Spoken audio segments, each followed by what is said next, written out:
దేవుని నామానికి వందనాలు. ఈ పగటి వేళ ఆరాధన కోరికలో హాజరై తీరడానికి దేవుడు మనందరికీ కల్పించిన భాగ్య తరగతిని బట్టి దేవునికి స్తోత్రం. దేవుడు దయ కలిగిన దేవుడు కాబట్టి, కృప ఇచ్చుచున్న దేవుడు కాబట్టి ఆయనకు మన పట్ల బాధ్యత ఉంది. మనల్ని సంరక్షించి తీరడానికి, విడిపించుకు తీరడానికి ఈ పగటి వేళ ఆరాధన కోరికలో మీ అందరిని కూడా ఆహ్వానించున్నాను. కొత్త నెలలోకి అడుగు పెట్టి తీరడానికి దేవుడు మనకి సహాయం తీరారు. ఆయుష్ను పొడిగించుచున్న దేవుడు కాబట్టి దేవునికి స్తోత్రం. ఈరోజు పగటి వేళ దేవుని యొక్క వాక్య భాగములో మనం చదువుకున్న ఒక వాక్య భాగం ద్వితీయోపదేశకాండ 2వ అధ్యాయం. ఇది ఇశ్రాయేలు ప్రజల యొక్క ప్రయాణ విషయాన్ని గుర్తిస్తున్న ఒక అధ్యాయంగా మనకి కనబడుతున్నది. ఈ అధ్యాయంలో మనం చూడగలిగితే ఇశ్రాయేలు ప్రజలు మాత్రం కాదు, మనము కూడా ఒక ప్రయాణంలో ఉన్నాం. ఈ ప్రయాణంలో మనం ఈ భూమిలో ఉండిపోకుండా పరలోకానికి కొనిపోబడి తీరడానికి తయారై తీరాలి. చాలా మందికి ప్రయాణంలోకి వెళ్ళడానికి ఇష్టం, కానీ ప్రయాణంలో చివరి గడువు వరకు మనం ఏం చేయాలి? ప్రయాణం చేసేవారిగా ఉండి తీరడానికి ప్రయత్నం తీరాలి. అందుకే ఈ ద్వితీయోపదేశకాండం 2వ అధ్యాయం మనం చదివినప్పుడు ఇశ్రాయేలు ప్రజలు ప్రయాణం వెళ్ళిన ప్రయాణంలో వారి జీవితంలో జరిగిన కొన్ని సంఘటనలు కూడా బోధించినదని చెప్పుతున్నది. అందుకే దాన్ని 2వ అధ్యాయం 3వ వచనం చదివినప్పుడు చూడగలిగిన మాట, వారు ఉన్న చోట్ల ఆ కొండ చుట్టూ వారు ఏం చేస్తున్నారు? ప్రయాణం చేస్తున్నారు, కానీ ఆ ప్రయాణం వారిని తిప్పేటట్టుగా మారి తీరుతున్నది. ఈ పగటి వేళ చాలా మంది క్రైస్తవ జీవితం కూడా ఇదే రీతిగా ఉన్న చోట్ల తిరుగుతున్నారు, ఉన్న ప్రార్థనలోనే తిరుగుతున్నారు, ఉన్న ఆత్మీయతలోనే తిరుగుతున్నారు, ఉన్న అభిషేకములోనే తిరుగుతున్నారు, ఉన్న కూటమి లోపలే తిరుగుతున్నారు. దాని అర్థం నీకు ఇక్కడనే అక్కడ ఉండి తిరిగితే గొయ్యే అవుతుందే తప్ప దానివల్ల ఇంకేం ప్రయోజనం అయితే లేదు. అని ఇశ్రాయేలు ప్రజలకి దేవుడు ఐగుప్తు దేశం నుంచి పిలిపించింది. ఎక్కడ చేరి తీరాలి? కనాను దేశం చేరి తీరాలి, వాగ్దాన నగరిలోకి చేరి తీరాలి. కొత్త నిబంధనకు వచ్చినప్పుడు పరలోక రాజ్యం చేరి తీరాలి. పరలోక రాజ్యం చేరి తీరాలంటే ఎప్పుడు నీ ప్రయాణం ముందుకే అయ్యి తీరాలి. ఇలా సర్కిల్గా తిరుగుతూ ఉండి తీరడం వలన ప్రయోజనం ఏమి అధికంగా ఉండి తీరదు. అందుకే ఇశ్రాయేలు ప్రజలకి దేవుడు చెప్తున్న మాట, ఇలా తిరగడం ఆపేసి తూర్పు దిక్కున మీరేం చేయాలి? ప్రయాణం అయితే తీరాలి. కారణం ఏంటో తెలుసా? తూర్పు దిక్కు నుంచి మనకి సహాయం వచ్చి తీరేది. బైబిల్ మనకి బోధించిన మాట, తూర్పు దిక్కులోనే దేవుని యొక్క సింహాసనం ఏమై ఉన్నది? ఆసీనుడై ఉన్నది. తూర్పు దిక్కున మనకి ఏ రీతి కలిగిన నక్షత్రాలు కనబడవు, ఏ రీతి కలిగిన అంగచందాలు మనకేం వర్ణనగా కనబడదు, అంతా శూన్యతగా మనకి కనబడి తీరుతుంది. కానీ ఆ ప్రదేశంలో దేవుని యొక్క నివాసం ఉన్నదని బైబిల్ తెలియజేస్తున్నది. అందుకే ఇక్కడ ఇశ్రాయేలు ప్రజలకు ప్రయాణానికి దేవుడు పంపించిన దేవుడు ఎందుకు దేవుడు వారిని ఉన్న చోట తిరగడానికి ఉన్న బాధ్యతలను తీసుకొచ్చి తీరారు. దానికి ఉన్న కారణం ఏంటంటే దేవుని యొక్క వాక్యానికి విధేయత లేకపోవడం వలన, దేవుని యొక్క ఆత్మీక ప్రయాణానికి ఏం లేదు, నిలకడత్వం లేకపోవడం వలన ఒక చోట్ల ఒదిగిపోయి ఉన్న కాలవ నీరుగా మారిపోయారు. మీరు మరి ప్రవహించున్న కాలువ నీరు తాగుతారో లేదో నాకు తెలియదు, కానీ ప్రవహించున్న కాలువ నీరు కూడా ఎవరు తాగరు. ఒక చోట్ల గుంపు కూడిన కాలువ నీరు కూడా ఎవరు ఏం చేయలేరు, తాగి తీరలేరు. అందుకే ప్రవహించున్న నీళ్లు, దాని అర్థం ఆ ప్రవాహంలో ఏముంది? శుద్ధీకరణ ఉంది. ఆ ప్రవాహంలో ఏముంది? గమ్యం ఉంది. ఆ ప్రవాహంలో ఏముంది? శుభ్రత ఉంది. ఆ ప్రవాహంలో ఏముంది? ఇతరులకు పనికొచ్చే మార్గం అని ఉన్నది. నీకు యేసయ్యని నమ్ముకు తీరి దేవుడు నీకు ప్రార్థనలు నేర్పించి, దేవుడు నీకు ఆత్మీక బోధలు నేర్పించి, దేవుడి యొక్క వాక్యం నేర్పించి ఇప్పుడు కూడా నువ్వు ప్రయాణం అవ్వలేకపోతున్నావు అంటే దాని అర్థం ఉన్న చోట్ల తిరుగుతున్నావని. అందుకే దానిని బైబిల్ భాషలో మనం చెప్పగలిగి తీరితే ఆత్మీకంగా ఒదిగిపోయిన బతుకని చెప్పవచ్చు. అని అర్థం ఆత్మీకంగా ఒక చోట ఏమైపోయారు? ఒదిగిపోయి ఈ ప్రాంతం నాకు చాలు, ఈ ఏరియాలో నాకు చాలు, ఈ కోట ఆదివారం హాజరైతే మాత్రం చాలు, మిగతా వాళ్ళు చర్చికి వెళ్ళకపోతే ఇక్కడ ప్రాబ్లం లేదు అనుకునే ఆ లిబరలైజేషన్, అది పాపం అన్నది బైబిల్ బోధించి తీరుతుంది. దాని వలన దేవుని యొక్క బిడ్డలకు ఏమైతే తీరుతున్నది? స్టాగ్నెన్సీ వచ్చేస్తుంది. అంటే ఒక్క చోట్ల ఒదిగిపోయేటట్టుగా మారి తీరుతున్నది. అందుకే ఈ పగటి వేళ దేవుడు మనతో కోరే ఒక మాట, ఒక చోట్ల ఒదిగి ఆత్మీయతలా సర్చ చేసుకోవడం కాదు, అక్కడి నుంచి ప్రయాణం అయితే వెళ్ళడానికి తయారై తీరాలి. దానికి ఏం కావాలి? దేవుడి వాక్య ప్రతి విధాయత ఉండి తీరాలి, దేవుడి పట్ల భయభక్తి ఉండి తీరాలి, దేవుడి యొక్క వాక్యం పట్ల ఎవడు తీవ్రత ఉండి తీరగలరు. అలాగైతే మనం ఏమైతే ప్రయాణం అయితే ఈ పగటి నీ ఆత్మీక జీవితం ప్రయాణం అవుతున్నదా లేకపోతే ఒదిగిపోతున్నదా? ఉపవాస కూడికలని చెప్తున్నారు, ఉపవాసం అని చెప్పేసి తినేస్తున్నారు. దాని అర్థం ఎక్కడుందో అక్కడ ఒదిగిపోతున్నావు అని అర్థం. అందుకే కదా ఉపవాస కోటాల్లో ఎవరికి రావడానికి ఏం లేదు, ఇష్టాలు లేవు. కారణం ఏంటి తెలిసిన? ఆత్మీకంగా ఇక్కడ ఒక చోట్ల ఒదిగిపోయి ఉన్నా. ఈ పగటి దేవుడితో మాట్లాడుతున్న మాట, అక్కడ ఒదిగి తీరితే అక్కడ గొయ్యి అవుతుంది తప్ప దానివల్ల ఎవరికి ఉపకారం కలిగి ఉండి తీరదు. అందుకే ఇశ్రాయేలు ప్రజల యొక్క ప్రయాణానికి అభ్యంతరకరంగా మారి తీరింది. ఎక్కడికి వారు వెళ్ళలేరు, గమ్యానికి వారు చేరలేకపోయారు. ఈ పగటి వేళ ప్రారంభించిన క్రైస్తవ జీవితం, ప్రారంభించిన ప్రార్థనా జీవితం, ప్రారంభించిన ఆత్మిక శుద్ధీకరణ, ప్రారంభించిన దేవుని యొక్క వాక్య బోధ, దానిలో నీవేమై తీరాలి? ఎదుగుబాటు పొందేటట్టుగా ఉండి తీరాలి. అంతే తప్ప ఆత్మీయతలో ఒక చోట్ల ఒదిగిపోవడానికి దేవుడు కోరి తీరట్లేదు. అందుకే దేవుడు ఇశ్రాయేలు ప్రజలకి చెప్పినవాడు, ఈ కొండ చుట్టూ తిరగడం ఆపండి, ఇక మీరు తూర్పు వైపు ప్రయాణం చేయండి. ఏదోమ్య దేశం, మోయాబు దేశం, అమోన్యుల దేశాన్ని హతం చేసుకు తీరాలంటే ముందుకు ప్రయాణం అయితే తీరాలి. ఈ నీ ఆత్మీయ స్థితిగతులను ముందుకే ప్రయాణం అయితే తీరాలి. ఈ ప్రార్థనా జీవితంలో సమయం ముందుకే అయితే తీరాలి. ప్రార్థనా సమయం ఉందో లేదో తెలియాలంటే ఎక్కడ చర్చిలో వచ్చి ప్రార్థన చేసి చూసినప్పుడే అర్థమైపోతుంది. ఈ ప్రైసెస్ ఎక్కువ ఉంటే దాని అర్థం వీడికి ప్రార్థన పెద్దలేదని అర్థం కాలేదు. ఈ మాటలతో తర్వాత దేవుని నాయకత్వం అనుకున్నా జరిగే పని లేదు. దేవుడు అలా నీ పొగుడితలకు ఆయన ఏం చేసేవాడు కాదు, పడిపోయేవాడు కాదు. చాలా మంది పొగుడితలతో దేవునికి ఉపయోగ శూన్యమైన వాక్యాలు, అత్యున్నతమైన దేవ ఇదేం చెప్పక్కర్లేదు, మృదుల భాషతో దేవ నేను దాటుకోలేకపోతున్నా సహాయం చేయండి, ఆయన దాటించుకోగలిగి. కోటాలకు వచ్చినప్పుడు ప్రార్థన పొడిగించిన కానీ కోటాలకు వచ్చినప్పుడు ప్రార్థన షార్ట్ అవ్వాలి. సమయం ఈస్ వెరీ ప్రెషియస్. సమయం మనకి చాలా విలువైనది. ఒక గడియ పోతే మళ్ళీ గడియాలని తిరిగి తిప్పలేదు. అందుకే మన ప్రార్థనలు కోటాలకు వచ్చినప్పుడు మన ప్రార్థన ఏమై ఉండి తీరాలి? సింపుల్ అండ్ స్మాల్ ప్రేయర్ అయి ఉండేది, చిన్న ప్రార్థన అయి ఉండేది. అందుకే కదా యేసయ్య ఒకరిని స్వస్థపరచడానికి కోరినప్పుడు ఆయనకి చెప్పిన నీ కళ్ళు తెరవబడునుగా కానీ ఒక్క మాట చెప్పారు. లాజరు సమాధి దగ్గరికి లాజరు బయటికి రాదు ఒక్క మాట చెప్పారు. దానికి అర్థం కొన్ని మాటలు ఒక పదమైన కాదు, ప్రార్థన అయితే అది ఆత్మీయ శుద్ధీకరణ ప్రయాణం అయితే ఆ ప్రార్థనకి చలనం ఉంది. అందుకే మన ప్రార్థనా జీవితం ఏమైతే పెరిగే స్థాయిలో ఉండి తీరాలి. లేకపోతే దేవుడిని 24 గంటలు మన ఆయుష్ని దేవుడు ఏం చేస్తారు? తొలగించగలుగుతారు. అందుకైనా దేవుని యొక్క సేవకుడు ఉసియాతో మాట్లాడుతున్న మాట, నీ ఆయుష్ని దేవుడు ఏం చేయాలన్నాడు? నీ ప్రాణం తీసేయాలి, లేకపోతే నీ ఆయుష్ని తగ్గించాలి. ఈయన దేవుని తట్టు తిరిగి క్రమం చేసుకోవాల్సిన వాటిని క్రమం చేసేసరికి తన ఆయుష్ పొడిగించుకోగలిగి ఒకటి వేళ ఒక్క చోట్ల ఒదిగిపోవడం కాదు, ముందుకు ప్రయాణం అయితే వెళ్ళడానికి ప్రయత్నం చేసేది. బైబిల్ గ్రంథంలో చుట్టూ తిరిగే దాని గురించి చాలా విషయాలు చెప్పుకుంటున్నది. ఎరుకో గోడల చుట్టూ ఇశ్రాయేలు ప్రజలు ఏం చేశారు? తిరిగి. అది ఎందుకు? ఆత్మిక ప్రయాణంలో వారికి అభ్యంతరపరిచిన ఎలాంటి గోడలైనా దేవుని తీరాలి, సమభూమి అయితే తీరాలి. అదే యెహోషువ గ్రంథం 6వ అధ్యాయం 1వ వచనం నుంచి 20వ వచనం వరకు చదివినప్పుడు మనం చూడగలిగిన మాట, ఇశ్రాయేలు ప్రజల యొక్క దండయాత్రలో ఏమైతే తీరింది? ఎరుకో గోడ ఒక అభ్యంతరంగా మారి తీరింది. ఆత్మిక ప్రయాణంలో నీకు అభ్యంతరాలు ఉంటాయని అన్నమాట. అభ్యంతరాల గోడ సమంగా నీ ఎదురుగా నిలబడి తీరిన అది ఒక సైన్య స్వరూపంగా అదృశ్యంగా నీ ముందు కనబడి తీరిన దేవుడు నీతో చెప్పిన మాట ఏంటో తెలుసా? నువ్వు దేవుడు అనుమతించి చెప్పిన ప్రణాళిక ప్రకారం యెహోషువ దేవుడు చెప్పిన మాట, ఎరికో గోడల చుట్టూ 6 రోజులు ఏం చేయాలి? ప్రదక్షిణ చేయాలి. 7వ రోజు 7 సార్లు ప్రదక్షిణ చేసి తీరింది.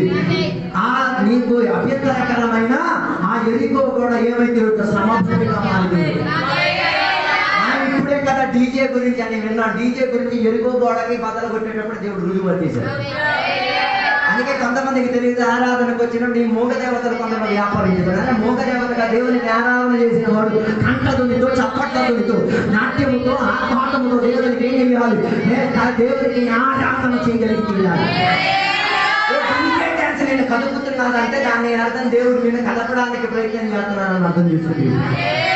అందుకే దేవుడి కొనక ప్రత్యేకత. అందుకే పౌరుశేలాలు చేరసాలలో బందీగా పడి ఉన్న సందర్భంలో వారి సంఖ్యలతో బంధింపబడి ఉన్న గోడలన్నీ కూడా వారికి విపరీతంగా దిశలో ఉన్న సైనికులందరూ వారికి వ్యతిరేకంగా ఉన్న ఖైదీలందరూ ఈలేంటి కొత్త భాషలు 3 భాషలు మేము చూసాం అనుకుని విధానంగా కూర్చున్న సందర్భంగా సేవకులు మర్చిపోలేదు. మీరు దేవునికి ఆరాధన చేయడానికి కొనవాలని, మీ దేవుని యొక్క వాక్యంలో ప్రశంసించడానికి కొనవాలని, మీ దేవుని యొక్క ఆనందించుకోగలిగిన వాళ్ళని. నన్ను ఒదిగించి తీరలేవు అన్న ఒక పరిజ్ఞానం ఇరు సేవకుల మధ్యలోకి వచ్చేసరికి వారి బంధకం వారికి ఒక అభ్యంతరంగా మారలేదు, వారి నోరు వారికి అభ్యంతరంగా మారలేదు. నోరు తెలియదు దేవుడికి గట్టిగా స్తోత్రాలు చెప్పుకుంటుంది.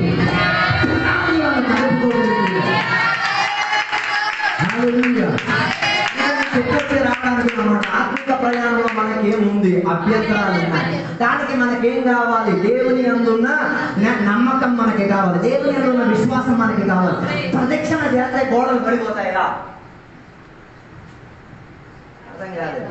ఈ దేవాలయాల చుట్టూ ఎందుకు ప్రదక్షిణ చేసిన? వెళ్ళి నేర్చుకోండి. మీరు ఎక్కడి నుంచి వచ్చారు కదా, నేర్చుకోండి. కొందరికి ఇప్పుడు కూడా ఎందుకు ఈ ప్రదక్షిణలో ఏముంది, శక్తి ఉంది. కారణం ఏంటి తెలుసా? ప్రతి గుడి గోపురాలు ఏమున్నా వాటి చుట్టూ ప్రదక్షిణ చేయడం కారణం అక్కడ ఒక పాజిటివ్ ఎనర్జీ ఉంది. బైబిల్ దానికి సహకరించట్లేదు, నేను వారి విషయం కేవలం కోట్ చేస్తున్నాను అంతే. ఏముంది? ఒక పాజిటివ్ వైబ్రేషన్, ఒక పాజిటివ్ ఎనర్జీ. అందుకే ఆ ఆవరణం లోపలకు ఆ వేదిక పై దగ్గరికి వచ్చేసరికి మనిషి ఇంకొక రూపీగా ఏమైపోతాడు, మార్పు చెంది తీరగలుగుతుంది. దాని అర్థం ఆ దేవాలయానికి ఉన్న పాజిటివిటీ ఏం చేసి తీరుతుంది, ఆ వెళ్ళిన వ్యక్తిలోకి ఏమై ప్రవాహం చెంది తీరుతుంది. బైబిల్ దానికి సహకరించి తీరు. అలానే పాజిటివిటీ నెగిటివిటీ అలాంటిది ఏం లేదు. బైబిల్ సహకరించే మాట ప్రదక్షిణ చేయడం వలన ఏమై తీరేది, నీ ముందుగా కనబడి ఉన్న పెద్ద గోడ నీ ముందుగా అదృశ్యముగా మారి తీరడానికి నీ ప్రదక్షిణ కాదు సరిపోయేది. నీ ప్రదక్షిణ మూలంగా దేవుని ఆ మాటకు వినాయక చెందేది, దేవుని యొక్క మాటకు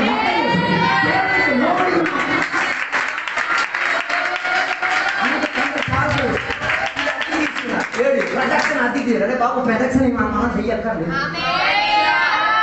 ప్రదక్షిణ ఊరు ఏ ఇదేమి మన సిద్ధాంతం ఇది.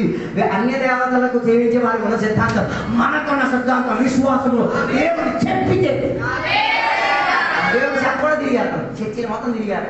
దేనికో శక్తి పడిపోవడానికి దేనికన్నా నాకు తెలియదు. హలో, ఎక్కడ ప్రదక్షిణ చేయమని చెప్పడానికి వారి విశ్వాసం ఏమై తీరాలి, పెరిగి తీరాలి. అయ్యి ఇశ్రాయేలు ప్రజలు ఏమనుకున్నారు కదా, కత్తులు కడాలాలు ఉంటేనే యుద్ధం గెలవచ్చు. మనం కూడా అలాగే కదా. అందుకే కదా కుర్రోళ్ళు అంటారు, చేతిలో ఒక గన్ను ఉంటే సెట్ అయిపోతుంది అనుకోండి. గన్ను గిన్ను ఏం అక్కర్లేదు. అర్థం కాలేదు అనుకుంటా. అందుకే గన్, ఎవ్రీబడి నీడ్స్ గన్. అందుకే అమెరికా దేశంలో గన్ ఏమైంది, లీగలైజ్ అయిపోయింది. నువ్వు దానికన్నా సర్టిఫికేట్ అప్లై చేస్తే పాస్టర్ వచ్చి విశ్వాసం వచ్చి ఏం పెట్టుకోవచ్చు.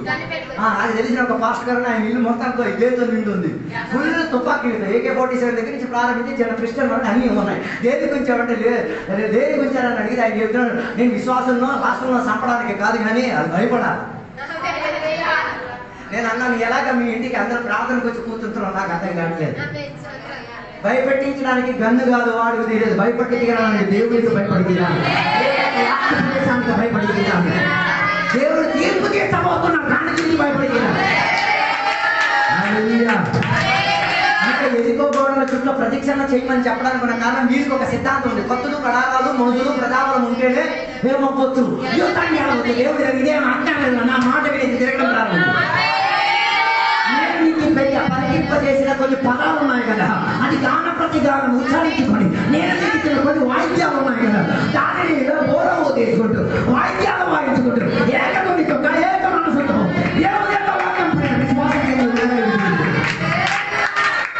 సైన్యంతో పడిపోయేది, రక్తంతో పడిపోయేది, ప్రతాపంతో పడిపోయేది, అదృశ్యమైన దేవుడి సాధ్యమైంది. అందరూ దేవుడి అతిథి చేస్తాం. కొత్తలు కదా ఉంటుంది ఏమో, మళ్ళీ అపనమ్మకానికి వెళ్ళిపోయి ఉన్నాడు. ఏం అక్కర్లేదు, కథలు తరాలు ఏమని. అందుకే బైబిల్ చెప్తున్న సైన్యములకు అధిపతి అయిన దేవుడు. బైబిల్ బాగా నేర్చుకోవాలి. అందుకే తెలుసుకోవాలి దేవుడు ఎవరు. He's the captain of our faith. మన విశ్వాసానికి ఉన్న నాయకుడు ఆయన ముందుగా క్యాప్టెన్ గా నిలబడి తీసి వెనక నిలబడి వాళ్ళందరికీ విశ్వాసం ఉంది. సైన్యములకు అధిపతి అయిన దేవుడు ఏ తండ్రిలో ఉన్నా ఆ తండ్రిలో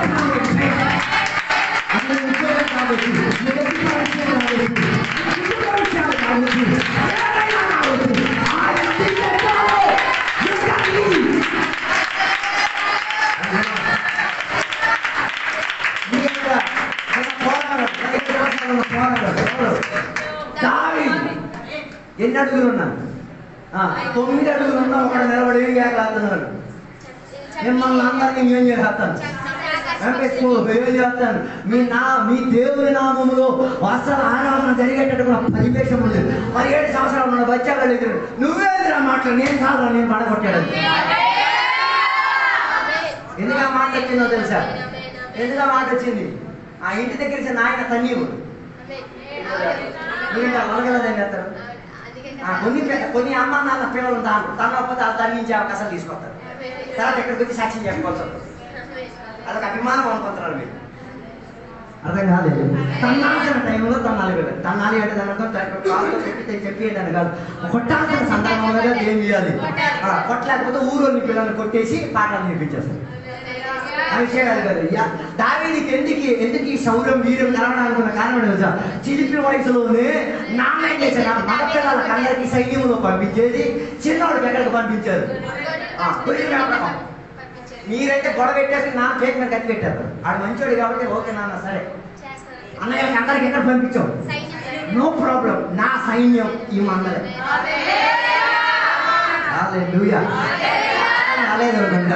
ఈ మందల నాకు సైన్యం కదా, ఈ మందలను మేపుకుంటే రేపు ఈ మందలను మేపుకోగలిగే స్థాయి కలిగిపోయి నాన్న మీద కసి పెట్టేసుకొని బూతులన్నీ లిస్టులు రాసేసుకొని తిట్టేసి పనికిరాను నాకు ఎందుకురా జన్మనిచ్చావు, నీలాంటి దుర్మార్గుడు, ఇలాంటివన్నీ తిట్లన్నీ రాసుకోవడం వలన ఈ మందలని మేపుకోలేవు, ఆ మందల్ని మేపుకోలేవు, ఈ సైన్యాన్ని మేపుకోలేవు. అదే కదా నీ ఆత్మిక స్థితి. నాతో వేరు దానికి అర్థమైంది, మా నాయన నన్ను మందల సైన్యానికి పంపించారు, మందలకు నేనేం చేయను, ఏ రీతి కలిగిన హాని వచ్చి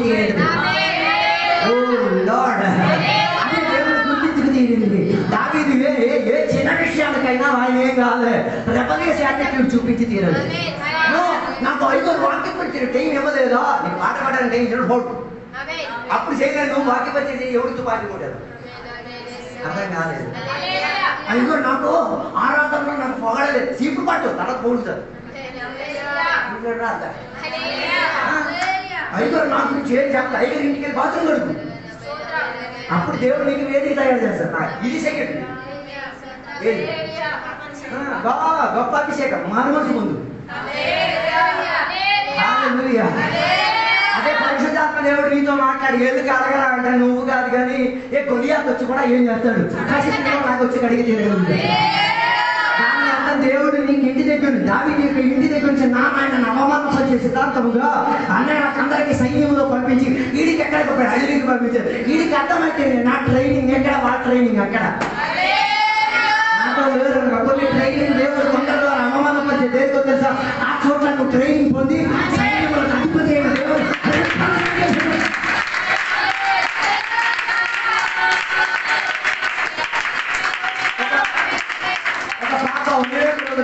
దేవుడు మంచి పని ఉందేమో, మంచి పని దొరుకుతుందా, దానికి ఏం పని దొరికిందో తెలుసా, ఒక స్కూల్లో పార్టీ పని దొరికింది. చెప్పండి ఏ పని దొరికింది, అప్పుడు డిగ్రీలు ఉన్నాయి, ఏం పని దొరికింది, దేవుని దగ్గర ఏడ్చింది, దేవుడా నాకు ఎంత గలీజ్ పని నాకు ఇచ్చేవారు, దేవుడా నాకు చెయ్యమ్మా, నేనెంత చదువు చెయ్యమ్మా, నీకు దేవుని పాఠాలు నేర్పేది, దేవుడు చెయ్యి.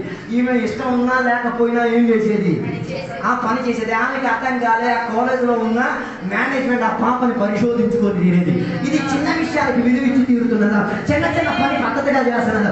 అలా చూసినప్పుడు కొన్ని రోజులు అయిన తర్వాత ఈమె ఆ పార్టీగా పని చేస్తూ ఉంది. అక్కడ ఉన్న పరివేశాలన్నింటినీ కూడా ఏం చేసుకోగలిగింది, శుభ్రపరిచే విధానంగా, మామూలుగా ఉన్న గది కన్నా శుభ్రపరిచే విధానంగా బాత్రూమ్లన్నీ శుభ్రంగా మెరిసిపోతున్నాయి, చాలా ఆనందంగా కదా. అప్పుడు మేనేజ్మెంట్ అర్థమైంది, ఈ పాప ఎక్కడ ఉండడానికి యోగ్యురాలు కాదు, ఈమె కొరకు ఏం చేయాలి, ఒక వేదిక మీద తయారు. ఆ పాపకి ఆ పని రికమెండేషన్ గా మారితే ఆ కాలేజీలో వైస్ ప్రిన్సిపాల్ కొన్న పదవిలోకి రాగలిగింది. వైస్ ప్రిన్సిపల్ కుర్చీకి వెళ్ళినప్పుడు ఆమె ఆ బాత్రూమ్ కాసే చూసింది, నువ్వే కదా నాకు ఈ వేదిక తయారు చేసింది, నీకు ఎన్ని బాత్రూమ్ దొరికింది, ఇప్పుడు కూడా ఎక్కడ ఎక్కలేదు, వైస్ ప్రిన్సిపల్ కుర్చీ ఎక్కలేదు, యాటిట్యూడ్ సంబంధం లేదు. నేను చెయ్యాలి, నేను ఎంఏ గట్టి ఉంది, ఎంఏ గట్టి ఉన్నాను, ఎంఏ సర్టిఫికెట్ ఉన్నాడు, ఎంఏ గట్టి, బిఏ సర్టిఫికెట్ ఉన్నాడు, బిఏ గట్టి. అందుకే ఈ 2025లో సిద్ధాంతాన్ని సర్టిఫికెట్లోనో ఏం దొరకట్లేదు, ఆ సర్టిఫికెట్ లేనోడు బాగా సంపాదించాడు. సిఎండబ్ల్యూ, బిఎండబ్ల్యూ, టీఎండబ్ల్యూ అన్నీ ఉన్నాయి, కానీ చదువు ఉన్నాడు ఎవరో ఇంటికాడ వికార పని చేసుకుంటున్నాడు. ఓకే, నా విషయం అది కాదు, ఎక్కువ మాట. అభ్యంతరాలు మన జీవితంలో రాగలిగి తీరుతాయి. సైన్యములకు అధిపతిని రిప్రజెంట్ చేసేగలిగే తీరే దేవుడి తీరాలి, దేవుని యొక్క వాక్యానికి విధేయత కలిగి ఉండి తీరాలి.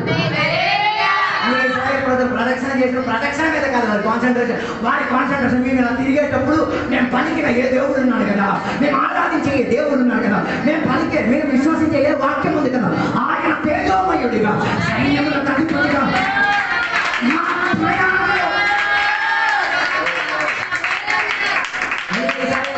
ప్రదక్షిణ చేసే సందర్భంలో దేవుడు వారి తోడుగా ఉన్నాడు. చెప్పండి, మొదటి రాజుల గ్రంథం 18వ అధ్యాయం చదవగలిగి తీరితే ఏలియా గారు ప్రణాళిక ప్రార్థన ద్వారా ప్రదక్షిణ చేస్తున్నట్టుగా మనకి కనబడుతున్నది. ఏరియా ఎందుకు ప్రార్థన చేస్తున్నాం? ఏం పడడానికి? వర్షం పడడానికి. దేవుడు ఒక ఏరియాతో చెప్పిన మాట, నీ దేవుడు చెప్పినంత వరకు మంచు కానీ వర్షం కానీ దేనిని అంటదు? భూమిని అంటదు. ప్రజలు చెప్పాలి చెప్పే మాట, నీతిమంతులకు అనీతిమంతులకు ఒకే రీతిగా దేవుడు ఏమి కురిపించే దేవుడు? వర్షాన్ని కురిపించే దేవుడు, సూర్యాన్ని ఉదయింపజేసే దేవుడు. కొన్ని పద్ధతిలో కొందరిని బుద్ధి నేర్పించుకు తీరడానికి దేనిని కూడా ఆపేస్తారు, షవర్ ఆపేస్తారు. కొన్నిసారి దేవుడు నేను ఆపేస్తున్నాను, దాని అర్థం నీకు అర్థం కాదు. Concentrate on towards God. దేవుడితో ఒకసారి తిరిగి దేవుడు ఏం చేస్తున్నాడు? దేవుడు నిన్ను నేర్పించి తీరుతున్నాడు. అందుకే ఎలియాతో దేవుడు చెప్తున్న ఒక మాట, మరలా తిరిగి వర్షం పడి తీరడానికి ఆయన ఏం చేశాడు? ప్రార్థనలో సత్యం చేయడం మొదలుపెట్టాడు. ఒకసారి ప్రార్థన చేశాడు, మేఘం కనబడలేదు. 2 సార్లు ప్రార్థన చేశాడు, ఏం కనబడలేదు. 3 సార్లు ప్రార్థన చేశాడు, ఏం కనబడలేదు. 6 సార్లు ప్రార్థన, ఏం కనబడలేదు. శిష్యుడికి వెళ్ళి చూడాలి ఆయన, వీడు వెళ్తున్నాడు పరిగెట్టి వస్తున్నాడు. ఒకటే సందేశం, ఏమీ కనబట్టలేదు అయ్యా. 7వ మారు చూసేటప్పుడు అదృశ్యమైన రీతిగా నీళ్ళ లోపల నుంచి ఒక మేఘం హస్తముగా దేవుని పిల్లలకు ప్రార్థన ద్వారా ఏం చేయాలి? అనేక చాలా మంది దేవుని బిడ్డలు ప్రార్థన అయిపోయి ఏం వర్కౌట్ అవ్వట్లేదు. నువ్వు వర్కౌట్ అవ్వట్లేదు, ప్రార్థన వర్కౌట్ అవుతుంది. నీ కండిషన్ ఏమై ఉంది? Out of order. నీ ఏటీఎం అవుట్ ఆఫ్ ఆర్డర్ ఉంది. అందుకే కొందరికి దేనికి టైం లేదు, ప్రార్థన చేయడానికి ఏం లేదు. గోల్డ్ బైబిల్ చదివేస్తా, దానికి 3 మార్చేది. నువ్వేం చేస్తున్నావు? ఆ వాక్యం ఏం మాట్లాడతావు? దానికి రోజుకు 3 మార్లు ఏం చేసేవాడు? అది చదివి వాక్యాన్ని రాస్తున్నాడు. కానీ ఈ ఎన్నోడికి దేవుడు మాట్లాడలేదు. నువ్వు ఎన్ని రోజులు ఎన్ని గడియా ముస్లింలు అంటే నాకు చాలా నచ్చినవాడు. కానీ రోజుకి 5 సార్లు ఏం చేస్తారు? షాప్ కట్టేసి మరి నమాజ్కి వెళ్తారు. ఏం కట్టేసి? షాప్ కట్టేసి ఆడు ఏం వాతావరణం చూడు, పరివేశం, రోడ్డు అన్న చూడు, కాలువన్న చూడు, ట్రైన్ అన్న చూడు. ఆయన టైం అయితే ఏం గుర్తుకోదు. నేనేం వెళ్ళాలి? నా దేవునికి నేను సేవించగల కారణం ఏంటో వారికి ప్రార్థన, వారికి ఉన్న ప్రార్థనకున్న విధానం ఏంటో తెలుసా? దేవుని తృప్తిపరచుకు తిరగడానికి ప్రార్థన చేయండి అమ్మ అంటే ఒక్కొక్కరు మొఖాలు కింద కదా దిగిపోయి. ఏం లేదు, స్పోర్టివ్నెస్ లేదు. కత్తి తీయంటే తీశారు. అమ్మ కత్తి పెట్టి ఎత్తిదా అయ్యమ్మ అంటే ఏడు స్పీడ్గా పరిగెడతారు. అదే ప్రార్థన చెయ్యమ్మా అంటే నువ్వు నాకు అర్థం కాదు. ఏ ఫైటింగ్ ఇన్ ప్రేయర్, ప్రార్థన మధ్యలో ఉన్న పోరాటం అనుకుంటా. అందుకే ఏలియా ప్రార్థన చేసినట్టుగా ఏ వర్షాన్ని దేవుడు మూతేసేసాడో దానిని తెరిచి తీరడానికి ఏలియా ఏం చేసి తీరాడు? ఆ ప్రార్థన కూడా గొప్ప టెక్నిక్ గా చేశాడు. ఎలా చేశాడు ఆయన ప్రార్థన? ఆయన పోస్టర్ ఒకసారి చూడు, ఆయన ఏమైపోయాడు? ఒక పిండంలా సర్చైపోయాడు. ప్రయాసపడి ప్రార్థన చేయడం మనకు వల్ల కాదు కదా. సింపుల్ గా కాళ్ళ మీద కాలు వేసుకొని స్టార్ కూర్చున్నట్టు కూర్చొని ఎవరికి కావాలి? అందుకే కదా చేతులు ఎత్తు ప్రార్థన లేవు కదా. సాయంత్రం వేళ ఏ ప్రార్థన లేవు. చేతులు ఎప్పుడు ఎత్తుతారు తెలుసా? ప్రజెంట్ సార్ నేను ఉన్నాను సార్. తర్వాత ఇంకా ఇక్కడ రేషన్ కార్డు నేను ఏదైనా కిట్టేటప్పుడు నేను బైబిల్ చెప్పింది ఎక్కడ? ప్రార్థన సాయంత్రం వేళ ఏం చేయాలి? ఎందుకు? సూర్యుడు దిగుతున్న దాన్ని చూసాడు. దేవో నువ్వే కదా ఈ పగలంతా దేవో సంరక్షించి తీసి. ఏ ప్రార్థన లేదు, మోకాల ప్రార్థన లేదు కదా. అదే ఒక పాస్టర్ గారి దగ్గరికి వచ్చి ఒక కుర్రోడు అన్నాడు, అయ్యో నా ప్రార్థన దేవుడు వినట్లేదు. పాస్టర్ గారు ప్యాంట్ తీ. ఇది అర్థం కాదు, ప్యాంట్ తీయమంటున్నారు. ఇది ప్యాంట్ తీసి లుంగి చేసి ఏది రాని మోకాలు చూపించారు. మోకాలు మంచి మస్తుగా అంద చల్లాలి. అది అరగ తీసేసుకోవాలా, తర్వాత విషయం కసిగా పాస్టర్ నా ప్యాంట్ తీయించాడు. ప్రార్థన చేయలేదంటే ప్యాంట్ తీయించాడు. ఇంకా నేను ప్రార్థన చేశాడు. 2-3 వారాలు కంటిన్యూగా ఏం మొదలెట్టాడు? ప్రార్థన కూడా ప్రోత్సాహం దేవుడు తన కొరకు త్రోవలు తెరవడానికి ప్రారంభించాడు. ఇక్కడ ఏరియా చేసిన ప్రార్థన ఎలా ఉంది? ఒక పిండములా ఏమని తీరాడు. మనం అలాంటి మోడల్స్ మనకి లేదు కదా. కొందరు ప్రార్థన విధానం చూడండి, కాలు శాప్ వేసుకొని ఏదో ఈ బెడ్రూమ్ లాగా ఫీలింగ్. కొన్ని విషయాల కొరకు ఏం చేయగలిగితే ఒక పిండముగా మన మనసు దిగగలిగితే సర్కిల్ అప్ అయిపోయాడు మొత్తం. అలా ఒక పిండం ఒక 5 నిమిషాలు ఉండండి, వండలేకపోవడం విషయం కాదు, మీ ఎముకల లోపల నుంచి ఆ జున్ను బయటకు వచ్చేది.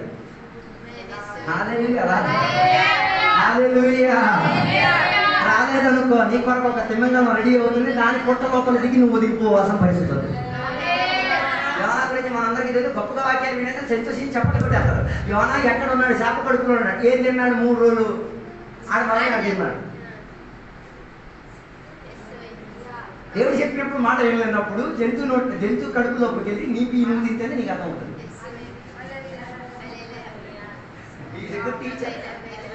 దేవుడికి పాఠాలు నేర్పించడానికి వెళ్ళావు అనుకో, దేవుడు ఇచ్చిన స్కూల్లో నీకు పాఠాలు దొరికినావు అనుకో. హల్లెలూయా.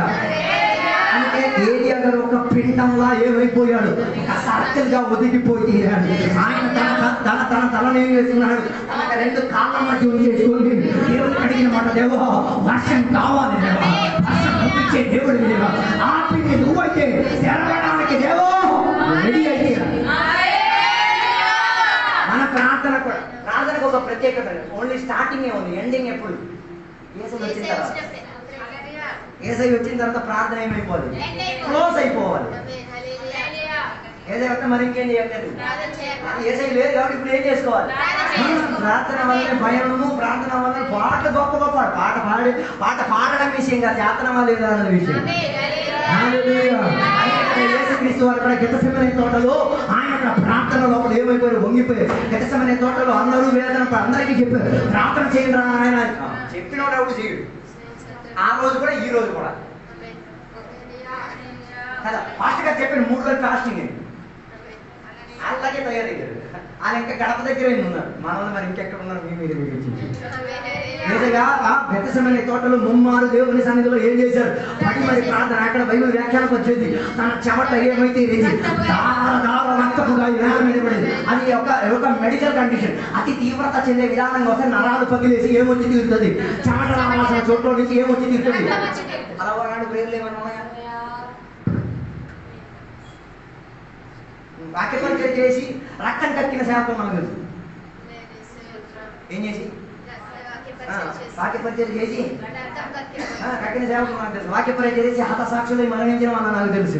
ప్రార్థన చేసేసి చెమట ఏం చేసుకు తీరాలి, రక్తంగా మార్చుకో. ఆ స్టేజ్కి మనం ఎక్కాలి. ఏసై చేయగలిగితే మనకేంటి చేత కాదు, మనకి చేత వద్దు. మనం ఆ స్టేజ్కి ఎక్కడానికి ఇష్టపడట్లేదు. నాతో లేదు అనుకుంటాను. అదో అందుకే ప్రార్థనలో ఏం చేయాలి? గెత్సెమనే ప్రార్థనలో ఏసై చేసిన ప్రార్థనలో చాలా మంది వింతగా కూడా చెప్తారు, ఏసైకి పిరికోడు ఏసైకి భయం వచ్చేసింది, గిన్నె తీసేయమని, నా ప్రాణం తీయొద్దని చెప్పి ఏడు చేయడానికి 3 మంది వ్యాఖ్యానాలు. అవన్నీ తప్పు. ఏసై అలా ఏడవలే. ఏసై అలా ఇచ్చారా? మీరు కూడా కొందరు అవ్వడం అనుకుంటారు. ఏసై భయం వేసేసింది చచ్చిపోయే ముందు, మరి అంత పీరుకోడు అయ్యేం కాదు. ఏసై అర్థం కాలేదు. జన్మించబడే సందర్భమున గర్భవతిగా ఉన్న ఒక తల్లి తన శిశువుని జన్మనిచ్చిన తర్వాత శిశువు ఎందుకు ఏడ్చేది? తల్లి ఎందుకు ఏడ్చేది? ఆ నాన్న ఎందుకు ఏడ్చాడు? మీరెవరు ప్రసవం చూడలేదు కదా, ఈసారి ఎందుకు చూడండి. ఆ శిశువు పుట్టిన శిశువు ఎందుకు ఏడ్చేది? అమ్మ నాయన నాకు కొత్త లోకంలోకి వచ్చింది, ఎలాగ ఇక్కడ నేను బతికేది నాయనో, ఇక్కడ వాతావరణం వేడిపోయింది, లోనైతే సూపర్ భూమి ఏసీలా ఉండేది, ఆ టైంకి భోజనం వచ్చేది, ఎక్కడికి వచ్చేది నాకు ఇది పెడతారా లేదా అన్న వాళ్ళతో ఆడేడుతుంది. తల్లి ఎందుకు ఏడుతుంది? ఓరు నాయనో నా కొడుకు బయటకు వచ్చాడు, నా కూతురు బయటకు వచ్చింది, నా ప్రాణానికి ఏ రీతి కలిగిన హాని కలగదు. ఏవో ఇది ఎంత మధురమైనది అన్నాడు అన్నాడు, ఇది గలీజైన బతుకు, ఇలా ప్రసవించడం గలీజ్ అన్నది. నాకు ఇప్పుడు అర్థమైంది, అయ్యో ఇది ఆనంద బస్పాలని. నాయన ఎందుకంటే ఓరి నాయన వీళ్ళిద్దరు సంరక్షణ కలిగే విధానంగా ఉన్నారు. 3 ఏడుకు 3 విధానంలో. అప్పుడు గెత్సెమనే తోటలో ఏసై ఎందుకు ఎట్టారు? ఏసై కూడా అర్థమైంది, ఆయన ఇంకొక గోళం లోపలికి ఏమైపోతున్నాడు? ట్రాన్స్ఫర్ అయిపోతున్నాడు. ఏ గోళం లోపల? దేవుడు ఆత్మ కదా, తండ్రి అయిన దేవుడు ఆత్మే. యేసుక్రీస్తు వారి ఆత్మ మాత్రం కాదు, శరీరం కూడా తనకు ఉంది. అందుకే ఆయన మానవుడు కూడా దేవుడు కూడా, 2 లక్షణాలు ఆయనకి ఏముంది ఉన్నాయి. లేదు ఈ విషయం మీదే చాలా మంది ఏసైని అంగీకరించలేదు. మానవ లక్షణం ఉన్నవాడు ఎప్పుడు కూడా ఏం కాలేడు, దైవిక స్వభావం కాలేదు. ఏసయ్య మానవుడిగా ఉండేటప్పుడే దైవిక లక్షణాలు ఆయనకు ఉంది. దానికి మంచి ఉదాహరణ, పాపాన్ని క్షమించగలిగే యోగ్యత మనిషికి లేదు, ఎవరికి ఉన్నది? అప్పుడు ఏసయ్య పాపాలు క్షమింపబడుతున్నాయి అని చెప్పాడు. ఆయన మానవుడిగా ఉన్న చర్యలో కాదు, దైవికంగా ఉన్న చర్యలో ఉండి ఆ మానవుడు. అందుకే మేము మానవ దేవతకు సేవించట లేదు, దైవిక స్వభావం చెందిన మానవత్వం కలిగి ఉన్న దైవిక రక్షణ ఉంది మనకి.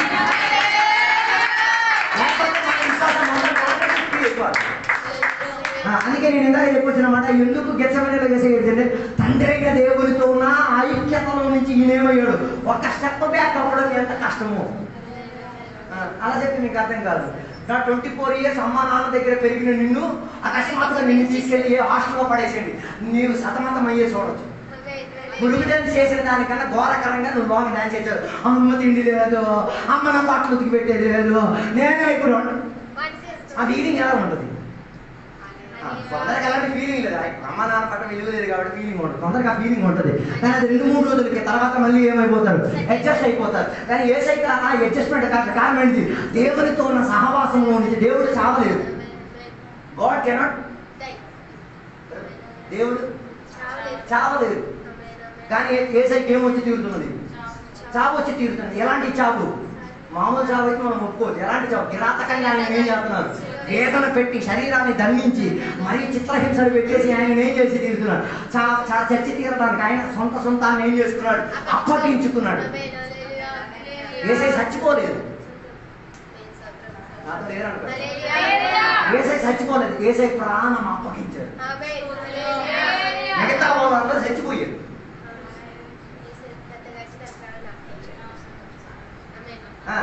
చచ్చిపోయినాడు రా, చచ్చిపోలేదు నాయన, యేసయ్య ప్రాణం.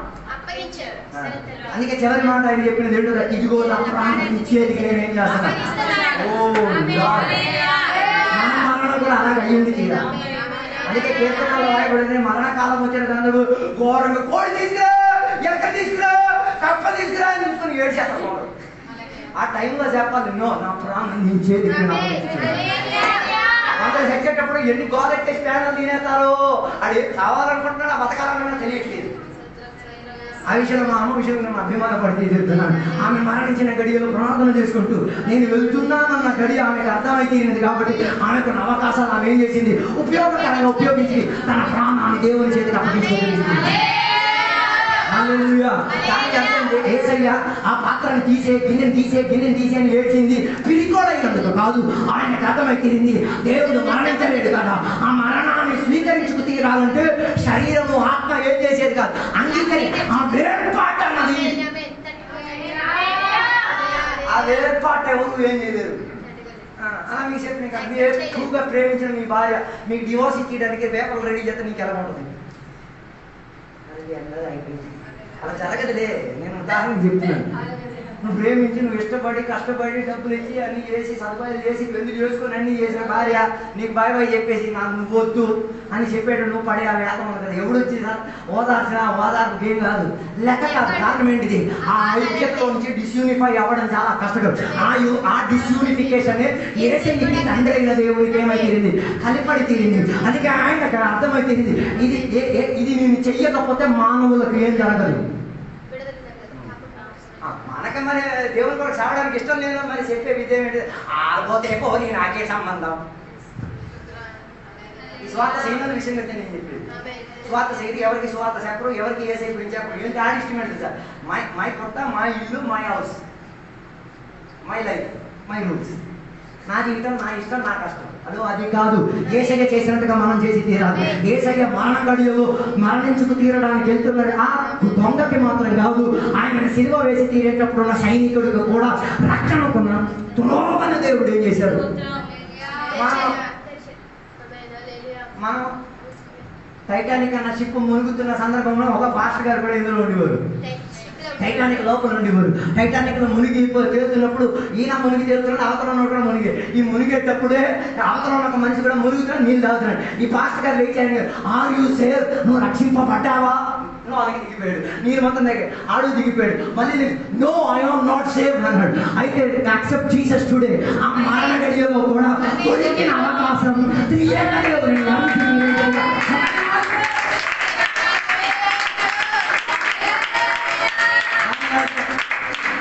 ఎవరు సువార్త చేయాలి? ఎవరు సువార్త చేయాలి? మనం అన్ని పాస్టర్ గారిని ఎత్తి మీద పడేస్తాం. పాస్టర్ గారికి డబ్బులు కూడా ఇచ్చేసి మీరు చేయండి మరి నువ్వే చేస్తావు. అర్థం కాదు. అందుకే మన ఇంటికి వెళ్ళి మతాయి 28 అంటే 18 చదవండి. మీరు ఎక్కడికి వెళ్ళాలి? నీకు జర్మనీ వెళ్ళాలని ఆశ ఉంటే నువ్వు జర్మనీకి వెళ్ళి నువ్వు అక్కడ చదువు చదివి అక్కడ నీకు ఉద్యోగం వచ్చి నువ్వు అక్కడ ఏం చేయాలి? శిష్యులు తయారు చేయాలి. మన కొందరు ఉన్నారు జర్మనీకి వెళ్తారు. దేనికి? ఇన్స్టాగ్రామ్లో నీతో ఫోటో పంపించాను, నేను మంచి రెస్టారెంట్ దిగాను రా, నేను మంచి ఇంట్లో తీసుకొని పడుకో. వాక్యం ఏం చెప్తుంది? సర్వలోకానికి వెళ్ళి ఏంటి ఈ సువార్త చెప్పండి. సువార్త వింటారు. ఆదివారం వెళ్ళేసి బిడ్డ ప్రాజాలా కూర్చోండి. ఈడేం అర్థం కాలేదనుకోండి. అదో ఏసైకున్న బాధ్యత కూడా ఏం లేదు మనకి. అందుకే ఏసైగా మార్పు సువార్త మొదలకి ఏం చెప్తే నగరాలు తిరిగి ఏం చేసేవాడు? ఆయన దేవుని యొక్క వాక్యం బోధించి అనేకులకు స్వస్థపరిచి అనేకులకు ఏం చేశారు? ప్రార్థన నేర్పించి అనేకులకు దేవుని యొక్క వాక్యం బోధించేసి అనేకులకు పరలోకం కొరకు రెడీ చేశారు. నువ్వు ఎన్నాళ్ళు వరకు ఏం చేశావు? నా మాటలు నేను ముగించాలని కోరుతున్నాను. Get back from your circling rounds. నువ్వు సర్కిల్ చేస్తున్న ఆ పద్ధతి నుంచి పక్కకి వెళ్ళి ఏం చేయాలి? బయటికి రావడానికి ప్రయత్నం చేయాలి. దేవుడు మనల్ని కూడా దీవించగలిగి తీరుతారు. అందుకే పక్కటి వెళ్ళి దేవుని యొక్క సన్నిధిలో సమర్పించుకుందాం. మతారాధనకి వెళ్ళే ముందుగా వ్యక్తిపర జీవితాన్ని ఒక్కసారి మనం పరిశోధించుకుందాం. ఈ పక్కటి వెళ్ళ దేవుని యొక్క సన్నిధిలో మనం అందరం సమర్పించు.